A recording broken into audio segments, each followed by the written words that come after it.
Talks right here. We gonna talk about it right here. We gonna talk about everything you like. I'ma make it real clear. It's Tynee Talks right here. We gonna talk about it right here. I'm gonna talk about everything you like. I'ma make it real clear, cause it's Tynee Talks. And I'ma talk about it. Yeah, cause it's Tynee Talks. And I'ma talk about it.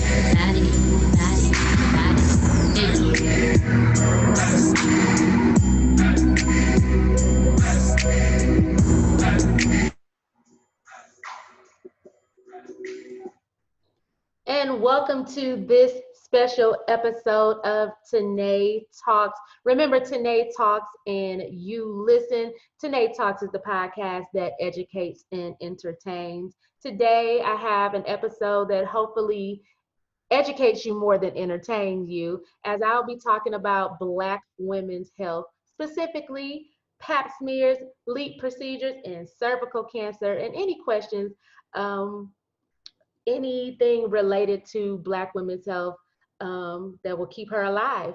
So I have with me Dr. Sierra Cuthbert. Dr. Sierra Cuthbert graduated from Michigan State University College of Osteopathic Medicine, class of 2012. She completed her OBGYN residency at Hurley Medical Center, and she's currently practicing as a board certified OBGYN in Flint, Michigan. I also have with me the Tia Scott, aka Tia the Writer. Tia Renee Scott, also known as Tia the Writer, is a freelance writer who specializes in bios and mission statements for businesses and individuals. In her spare time, she also blogs about her own personal account of hip hop and Flint music culture. Her work has been published in several online publications, including Flint Side, The Goods Media, and her own music platform, The Dope Show. She hails from Flint, Michigan, and resides in Arizona with her daughter and trusty MacBook. So welcome to the show, Tia and Dr. Sierra Cuthbert. Thank you so much for having me. And that was an amazing intro today. Thank you.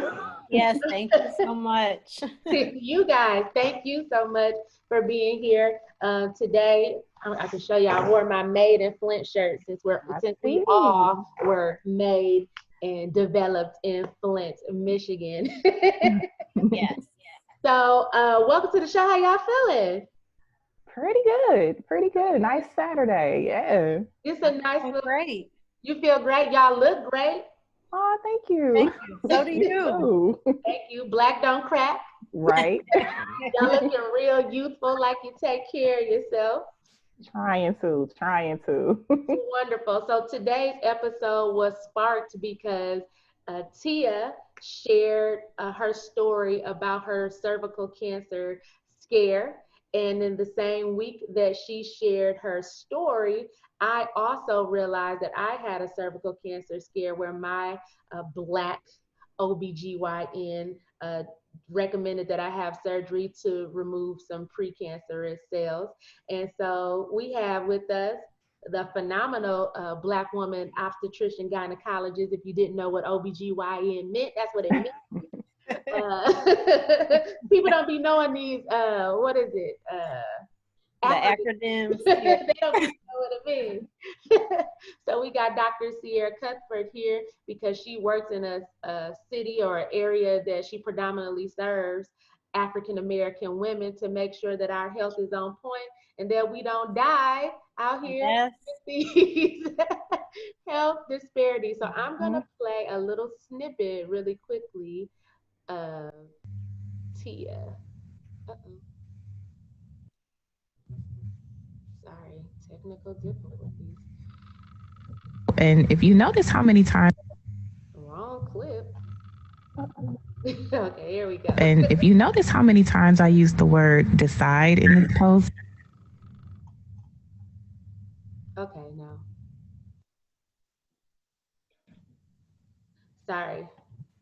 I'm gonna stop. Oh, no. That's fine. All right, we're just gonna get into the story. We just gonna get right into it. So Tia, you you shared a blog story, an audio story, and a blog story about how a Black woman saved your life. And can you Yes. expound on that a little bit for my listeners? Yes. Well, most of the doctors that I've ever had, specifically gynecologists, have been white, like white men and white women. And about several years ago, probably like maybe 8 years ago, a white doctor told me, like, first off, I just want to say this. When I was getting the Pap smear, it was a white woman. She was trying to insert the speculum, and I have kind of like a tilted kind of pelvis. So you have to kind of go in a little more, to reach my cervix. And so she said something along the lines of, "Do you even have a cervix? Where is that at?" And I thought that was so rude. That's very rude. Yes, very rude. So she actually ended up going to get someone else to come in and insert the speculum. And like I'm sitting there with my legs open and like, in the stirrups. And she's like, "I'll be right back." That's never happened to me before in my life. So she went and came and got this other white woman, and she came in and, stuck it right in. And it was just like really embarrassing. But after that, yeah. So before you move on, you said you have like a tilted pelvis. Yeah, it's not really tilted. It's just like kind of hard to find. It's just something I've always dealt with all my life, getting Pap smears. Can I chime in for a minute? Yes. So everybody's body is different. Okay. And when we put in the speculum, you insert the speculum and then you open it up in hopes that that cervix pops in. Sometimes people have different shaped uteruses, or they are in different planes. So we say some of them are retroverted, meaning tilted back. Some of them are anteverted, tilted forward. So depending on where that cervix and uterus is when you put the speculum in, you're not always able to find it. So you do have to put it in a little bit deeper, of course, being gentle, then open it up, and then the cervix will pop in. So everybody's completely different. No woman is the same. Oh, wow. Thank you for that. How old were you made aware about your cervix being tilted, so to speak? When I got pregnant with my daughter, I was 17. Okay. And that was like my first kind of like pelvic exam when I went in for my first like prenatal care visit. And my doctor was like, "Oh, okay, I have to kind of go a little bit deeper in. You may experience this throughout your lifetime. Like doctors may tell you that." So I already knew that, but I never really had a doctor act like it was kind of like a task to do it. Like it was really difficult to find my cervix. So that doctor who found the abnormalities on my cervix, she was like casual, like, "You may want to get a colposcopy in the future." She didn't really, tell me how serious it was. And so me being a little younger, I just was like, "Okay, I'll get in one day. I don't really care if it's not an issue." She didn't have a sense of urgency. So, yes. Dr. Cece, for those who don't know, what exactly is a colposcopy, and how urgent should that particular healthcare provider have been with her?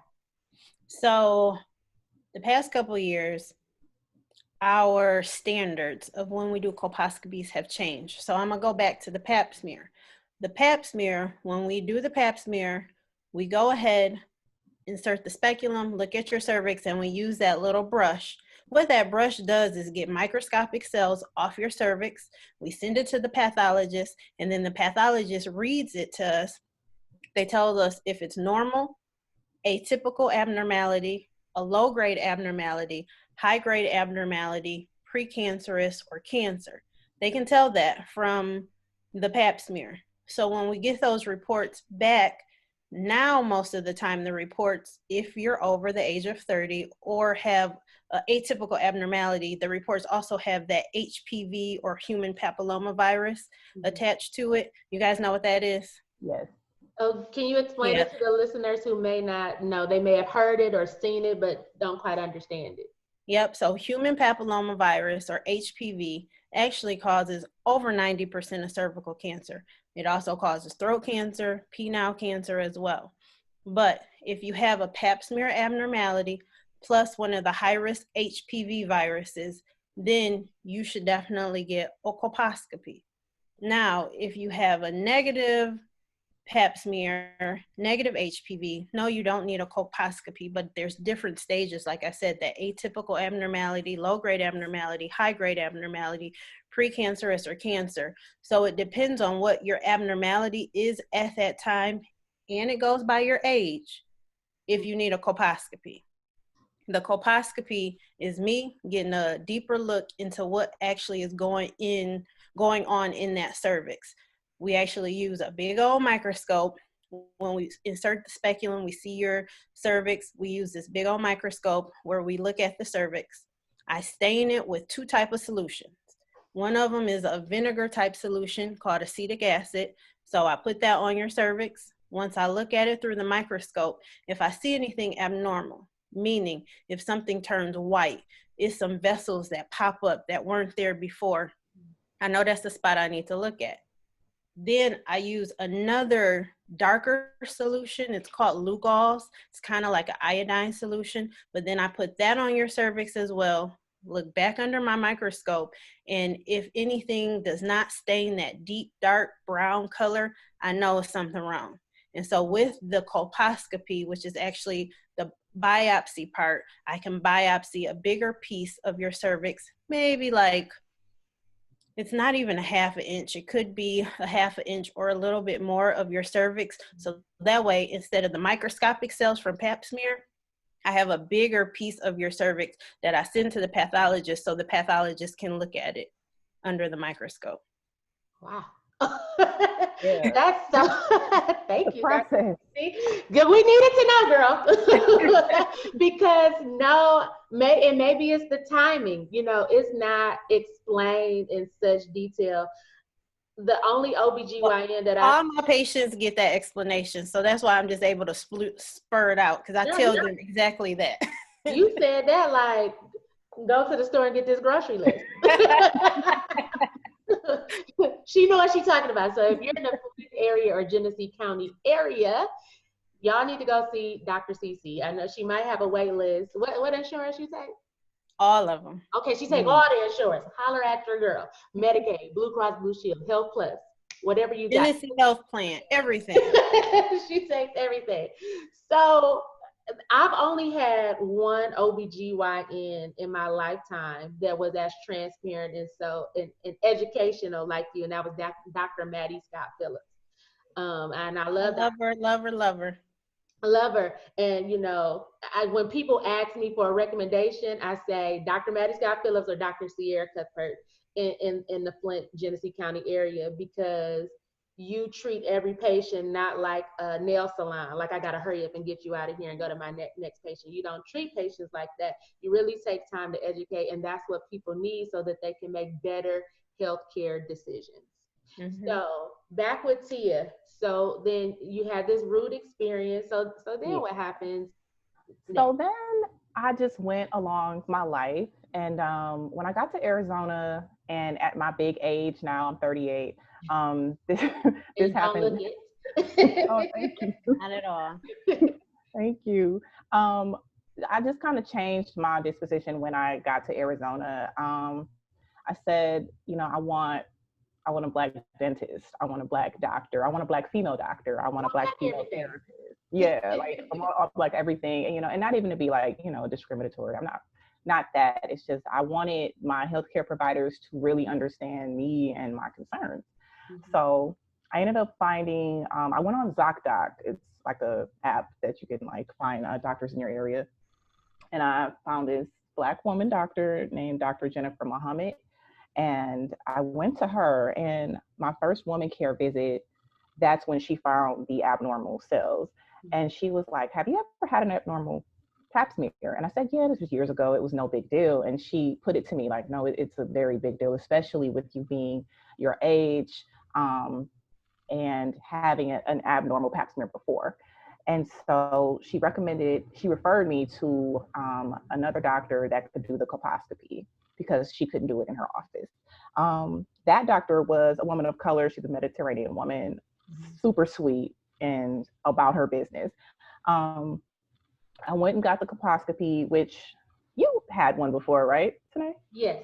Yes. Yeah. So you know, it's very different from a normal Pap smear. It's a little longer, it's a little extensive, but I got that done. And she was like, within the week, I had to get the surgery. They found a lot of precancerous cells, and some had already turned into cancer. Mm. And she was like, you haven't experienced any abnormal bleeding? And I'm like, no, my periods come like clockwork every 28 days. I've never had any regular periods, nothing. Mm-hmm. And she was like, wow, you've gone so long. Like, had you had the colposcopy when when the white doctor Initially told you, yeah, then it would be no issue. But now, like, you really have to go in and have surgery, or else if you skip this, you will have cervical cancer. What were your immediate feelings about that?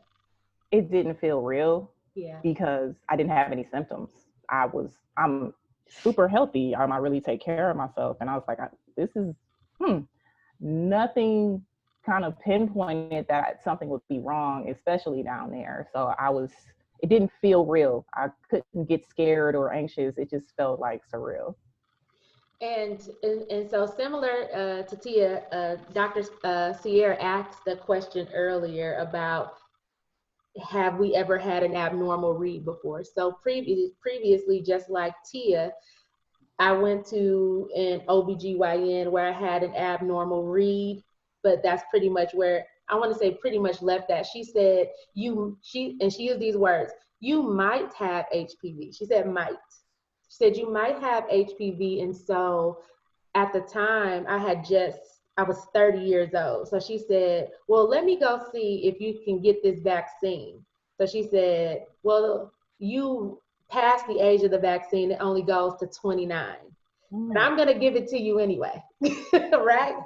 So she gives me a shot. She says, do you want me to give you this shot? I was like, well, if you're saying I need it, sure. But like, again, it's not like how Sierra was just being explanatory to us. It just was not explanatory. It was like, well, yeah. I'm like, do you think I need it? She's like, yeah, it won't hurt. So I get the first shot. She was like, you're going to have to come back, get a second. She said it would be 3 shots. I came and got the second shot. When it was time for the third shot, I guess my insurance didn't cover it anymore. And it was going to be an astronomical amount that I did not have. So I said, well, I ain't getting this third shot. And I went on with my life, right? Went on with my life. The following year, I had another Pap smear. And this time, there was nothing abnormal about it. So the first, when I had this particular lady, she said that it was abnormal. The following year, no abnormal read. So again, I'm thinking, well, maybe that lady didn't know what she was talking about. And I already had felt the ways about healthcare disparities with Black women anyway, and just getting false information from non-women of color or non-people of color practicing medicine. And when I moved to Texas, where I currently reside, I was told from my doctor friends that people covet or do their best to practice in Texas because it's so lenient on malpractice lawsuits that people want to practice here because basically you can get away with anything. Basically the patient complaints don't mean anything. So I'm already feeling the ways knowing this information from my doctor friends, and I'm just like, what's going on. But again, nothing weird, nothing abnormal, happening. And here in Texas, they made it that you can only get a Pap smear every 3 years. Is that the same where you are, Tia or Dr. Cece? So that's the recommendation upheld by like our college, ACOG, ASCCP. So those are the recommendations. What I tell my patients is, I'm not letting you go 3 years. Like, you can skip a year, I'm fine with that. But every other year, at least, you need a Pap smear, especially if you've had anything abnormal in the past, because I've seen people go that 3, and some people recommend 5 years, and they come back and it's cancerous. Like, I've had to diagnose a couple who they came to me, they've had abnormals in the past, but their doctors told them to, nope, we'll just go ahead, let you go a couple years. And they come to me and it's cancerous already. So I don't let anybody go that 3 years. Insurance will pay for it. Okay. So you can do that every 1 or every other year. Insurance will pay for it. Doctors are going by that just because it's the recommendation. Okay. But you don't have to uphold that. Can I tell you something about the whole like HPV? And because I keep hearing you guys say, they kept saying I had abnormal. I have abnormal cells. So HPV virus, if you ever had sex, you've probably had it. That's why they're trying to push the kids who turn 12 to get this immunization or vaccination, so that way their bodies will be able to fight off them getting the bad HPV. For us, it was too late. We were not in that age where we should have ever got the vaccination, so they should have never gave it to you because we were past at 30. But that's why they're giving it to you now. And when you go to your doctors and they tell you, oh, you might have HPV, or oh, you have abnormal cells. What kind of abnormal cells do I have? What HPV do I have? Do I have HPV 16? Do I have 18? Do I have the 2 that are bad? Those are the 2 that are bad. What do you mean it's abnormal? Okay, is it atypical? Is it a low grade abnormality, high grade abnormality? So you have to be empowered to know that. They should be offering that to you, telling you, yep, this is your diagnosis. You shouldn't be saying, oh, it's just I have abnormal cells. You make them tell you what it is. Wow. I was literally today years old when I found out there were different types of HPV. Same here. I'm sitting there like, what? Wow. And so that was, so after that happened, I hadn't went to an OBGYN in a while, but just like Tia recently, you know, with everything that was been going on in the world, I was like, let me get back to a Black OBGYN. So I found one close to me and I went in, and ladies, if you don't know, you can get what is called a wellness check every year. And with your wellness check, you don't even have to pay your copay. It is just a part of your insurance for you to get your wellness check. I get my wellness check. She says, abnormal cells. Let's look at this further. We get colposcopy. After colposcopy, she's like, we need to do a biopsy. Then after biopsy, she's like, yeah, we need to go ahead and have surgery. And so when Tia had her story and was just like a Black woman and a woman of color saved my life, I just felt that the same about my OBGYN. Shout out to Dr. Brown. I felt like she saved my life. And just like Tia, you know, I didn't have any abnormal periods. It comes like clockwork. Everything's pretty much working order down there. So I was just like, oh wow. But I cried. I cried. I cried because when you hear the C word is scary to me. And in my lifetime, I've just had a lot of trauma in my life. And not to say, you know, that my trauma is different from anybody else, but it affects people differently. So because I had a lot of trauma in my life, and as I'm waiting for this surgery, I'm thinking to myself, well, of course I'm going to have cancer. It's going to be full-blown cancer, because why wouldn't it be? All random stuff always happens to me that's traumatic. This won't be any different. So I cried and basically was bracing myself for the worst and be like, this is what it's going to be. And praise God, I had the procedure. I was calling Tia about it, like, did it hurt? And the other thing about insurance, and maybe Dr. Cece, you can, you know, touch on this. Another woman might feel this way. I have insurance, good insurance, right, quote unquote, but I have to meet a deductible. And so my insurance wouldn't cover it. I had to pay $1,000 out of my own money to get this procedure. And due to healthcare rules, my doctor wouldn't even let me, unless I had to pay it in full on the day of, I wouldn't have been able to even get touched. So I cried again, because I was like, what about the many millions of women out there who weren't blessed enough to have $1,000 on hand, and then cancer is festering in their bodies? They don't have the same outcome as me, where it would have not been, it's not cancerous, you know, just due to copay. So unlike Tia, I wasn't able to go under anesthesia. because that would have cost me extra money. But the doctor, yes, but the doctor told me that I needed to have this procedure done. So you guys, I had the surgery with no anesthesia, and I smelled the burning. It hurt. I got to feel the pains of it, even though they tried to numb it, I still felt it. And I just felt horrible. And I felt horrible, not just for me, I felt horrible for the women like me in my position who couldn't afford it, even though I'm considered middle class, right? So we can't. Insurance companies get on my nerve. I fight with them all the time. And like if my patients are having something like that where they can't pay, like we try to urge them, can you change insurance? And we try to give them different resources, but definitely not holding the procedure back until you pay me a certain amount. I don't really care about that. All I care about is helping you out and making you get better, because that's what I went to school for. That's what I took the oath for. So did you get, Tynee, the Leep procedure? And Tia, did you also get the Leep procedure? Because there's different procedures that you can get to help that are different. I got a cone. Cold knife colonization? Yes. Okay. Yeah.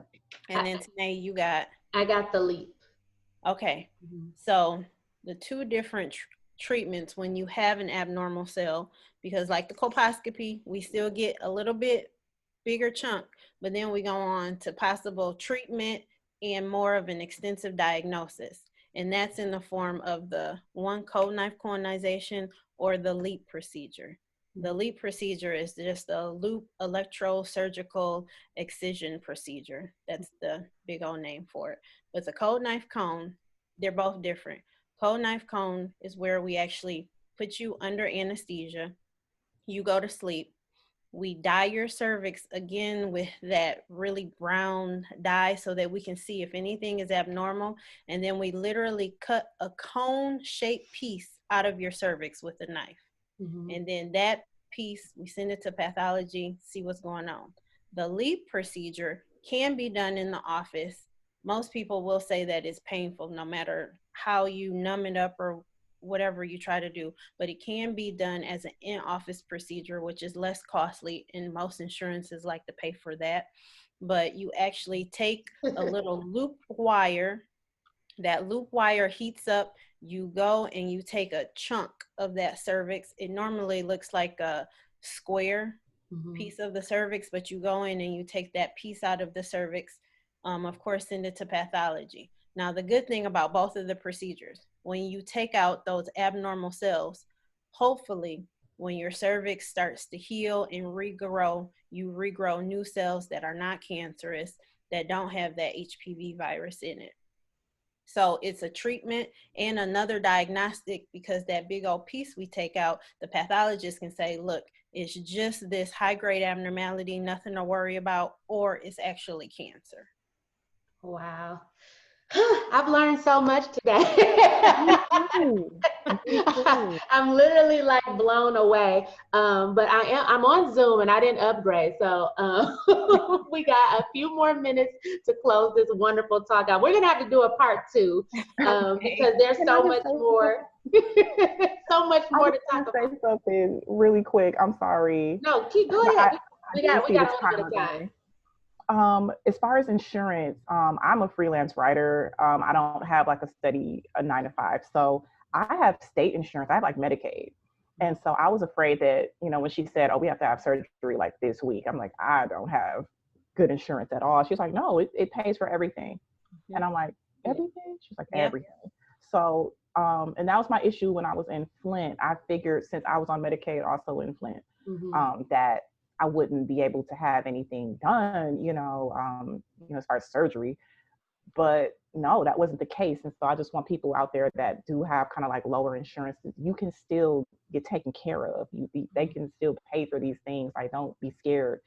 This is your health. So, ask those questions. So that's what I wanted to say about that.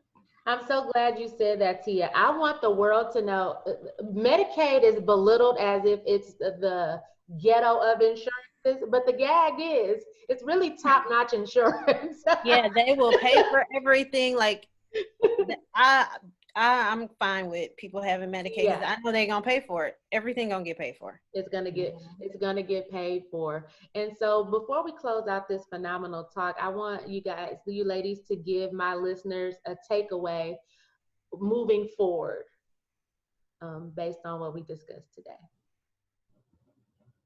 Dr. Sierra, you can start. I just want women to be empowered. Know what's going on with your body. Ask the questions. Okay, you say I have precancerous cells. Is there a specific name? You say I have HPV. What virus do I have? What are the next steps? Mm-hmm. You need to know what people are doing with your health care. You shouldn't walk out the doctor wondering, well, why are they doing this? Why did they say I might have this? There should never be a might. The HPV virus is something detected in the lab, and it's either you have it or you don't. It's not possible. So never walk out of there unsure. Ask questions. And yes, the same. Honestly, I just want to piggyback. Like, this is your health, this is your life. Ask those questions. And if one doctor is saying something and it's just not feeling right, go to another doctor. Something that, like, honestly, my inner circle always says is, we're not trees. We can move at any time. This is in every aspect of life. If you don't really feel comfortable with one situation, you could just find another person. Mm-hmm. So, be on the lookout. There's great apps like ZocDoc. Everything is online. You can look for someone in your area who you can just try out and see if you trust. Just take this stuff serious, because once you're in that position where your health is at risk, like, it could be too late. So just make sure you take this serious. That's excellent information. And I just want to say, like Tia said, if you have Medicaid or a different type of insurance that may not be the top insurance, ask those questions. Call those 1-800 numbers on the back. Ask your doctors what financing that they may have, or what free or grant programs they may have for you to be able to pay for your procedures. You can also, if you suspect that you have cervical cancer or any type of cancer, you can call the American Cancer Association, and they'll put you with people in your area or the organization in your area to help you pay or offset some of the costs. And remember that you only have one life to live. When I realized that I had to pay that $1,000, I kept trying to get out of that. Like, I kept asking my doctor, are you sure I need it? Are you sure I need it? And don't tell me that I need it just because, and we have a lot of fear as Black people when it comes to medical doctors anyway. So I'm like, are you just saying it because you want my money? And I literally asked this question, and the nurse, the medical assistant, reached out to me and said, Dr. Brown is Black like you. I'm Black. She would not try to take your money. You need this to see what you have. And so then my spouse said, Tynee, whatever we got to do, we're going to pay for it, because we only get you one time. So no matter what it is, try to find those opportunities. And to my listeners out there, talk to your circle around you, talk to a friend. Ladies, we need to continue to share these type of stories, so that, and I'm glad you shared, Tia, thank you, because you inspired this talk today, that we get stories like this out to encourage and help somebody else to take the next steps, as Dr. Sierra said. So thank you, ladies, for being on this talk. And in true Tynee Talks fashion, now is your time to give your shout out. So who you shouting out, Tia? I want to, shout out to God. Shout out to God. Shout out to Black women. Shout out to Black doctors. Shout out to us. Shout out to you, Tynee, for this wonderful platform. Seriously, like I've been checking out a couple of episodes. I'm late to the party, but you doing your thing. But you came, so it's all good. So I want to shout out to God too, and thank you, Tynee. Shout out to you, because you are amazing. You are helping so many people right now. So big shout out to you and us as Black women, as Black people, and let's just stay empowered and educated. That's right. And I'm going to have you back on, Dr. CC, because there's so many things that we need to be educated on. Healthcare disparities in Black women is astronomical. And it really doesn't matter your socioeconomic status, as we can see what happened with Serena Williams. Thank you, ladies. Remember, Tynee Talks, the podcast that educates and entertains. Bye. Bye.